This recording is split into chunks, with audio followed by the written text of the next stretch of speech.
आणि यानंतर पुढची बातमी। काँग्रेस प्रदेशाध्यक्ष हर्षवर्धन सपकाळांविरोधात पुण्यामध्ये भाजपने आक्रमक पवित्रा घेतला। भाजप कार्यकर्त्यांनी पुण्यातील काँग्रेस भवनात शिरण्याचा प्रयत्न केला असता काँग्रेसच्या कार्यकर्त्यांनी त्यांना अडवलं आणि दोन्ही पक्षातील कार्यकर्त्यांमध्ये मोठा राडा झाला। दोन्ही पक्षाच्या या राड्यामध्ये महिला पोलीस कर्मचारी जखमी झाल्या तर काँग्रेसच्या एका कार्यकर्त्यावरही दगडफेक झाल्याचा आरोप करण्यात आला। दगडफेकीत काही कार्यकर्ते जखमी झाले तर दोन्ही पक्षातल्या कार्यकर्त्यांनी एकमेकांविरोधात जोरदार घोषणाबाजीही केली। दरम्यान पुणे पोलीस आयुक्त आणि काँग्रेस कार्यकर्त्यांमध्ये बाचाबाची देखील झालेली आहे। या ठिकाणी दगडफेक देखील झालं तुम्हाला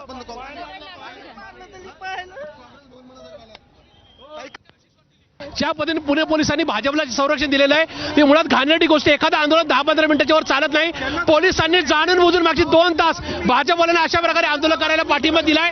पोलिसांच्या उपस्थितीमध्ये या ठिकाणी पत्रकारांच्यावर आणि कार्यकर्त्यांवर दगडफेक झाली आहे। रक्तबंबाळ होऊन चाललेल्या गाड्या फोडल्यात। हा अत्यंत घाणेरडा आणि आक्षेपार्ह बाब आहे असं माझ्या सरकारला वाटतंय। काँग्रेसने आपल्या स्वतःच्या या ठिकाणी कॅम्पसमध्ये आंदोलनाला प्रोटेस्ट केलं। असं असताना ज्या पद्धतीने यांनी जे चुकीचं केलंय हे निश्चित या ठिकाणी भाजपचा या पुण्यात दहशतवाद वाढलाय। हे या ठिकाणी पोलिसांची चूक आहे यामध्ये तुम्हाला वाटतं? पोलिसांची दबाव पुणे पोलिसांची चूक आहे। पुणे पोलिसांनी या ठिकाणी भाजपला अभय दिले, संरक्षण दिले म्हणून हा प्रकार घडलेला। मागची 2 तास झाले भाजपला या ठिकाणी तळ ठोकून आहेत पण पोलिसांनी त्यांना मज्जाव केला नाही आणि उलात एक मुख्य रस्ता या ठिकाणी अडवून ठेवलाय। असा असताना पुणे पोलिसांचा प्रकार हा बेजबाबदारपणाचा आहे।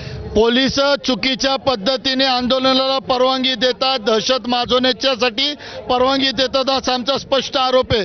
छत्रपती शिवाजी महाराजांच्या नावाने चुकीचं आंदोलन चालू आहे। आमचं म्हणणं आहे भारतीय जनता पक्षाने छिंदमचं काय केलं, राहुल सोलापूरचं काय केलं, शिवसृष्टी मुंबईतली होती त्याच्या छत्रपती शिवाजी महाराजांचं काय केलं, कोश्यारीला पारितोषिक दिलं, या सगळ्याचं उत्तर त्यांनी दिलं पाहिजे। दगड मारला त्यांनी पाहायला लागलं माझं खूप जोरात, खूप मोठा दगड तिथं दगड मारलाय ते काय लोकांनी तो लागला त्या लोकांनी तिकडचे